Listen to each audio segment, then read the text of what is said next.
Herkese merhaba arkadaşlar. Yeni bir video ile karşınızdayım. Bu videomda sizlere Python kodlarını Exe'ye yani Windows için yürütülebilir uygulama formatına çevirmeyi öğreteceğim. İyi seyirler. Şimdi nasıl yapılacağına geçelim. Bunun için cmd'yi açalım. Bize PyInstaller paketi lazım. Bu paketi kurmak için pip install PyInstaller yazalım. Bende zaten kurulu olduğu için direkt açıldı. Size 1 veya 2 dakika sürecektir. Şimdi uygulamaya çevirmeyi öğreteyim sizlere. Bunun için Python kodumun olduğu konuma gidelim.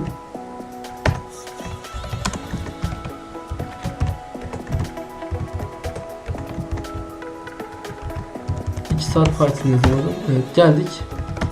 Kodumuz burada, Python kodu diye. Bunu çevirmek için PyInstaller -f, daha sonra da dönüştüreceğimiz dosyanın adı. Dosyamızın adı Python koduydu.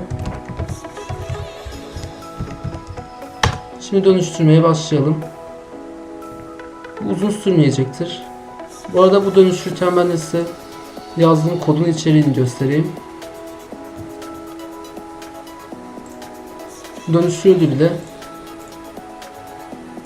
Şurada yazdığım kodun içeriği var. Time ve Math kütüphaneleri var. Bunları eklememin sebebi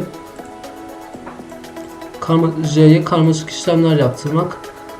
Time kütüphanesini eklememin sebebi ise hem idle'da çalıştırdığında hem de Exe'ye dönüştürülmüş olarak çalıştırıldığında ne kadar sürede çalıştığına bakacağız. Şimdi idle'da çalıştıralım. Bekliyoruz. 2.72 saniyede çalıştı. Şimdi Exe'ye dönüştürülmüş halini çalıştıralım. Disk klasörünün içinde Exe olarak geldi. Şurada. Şimdi çalıştıralım. Virüs taraması yapılıyor. Bunda zaten virüs yok. Kes diyelim direkt. Çalışıyor şu anda.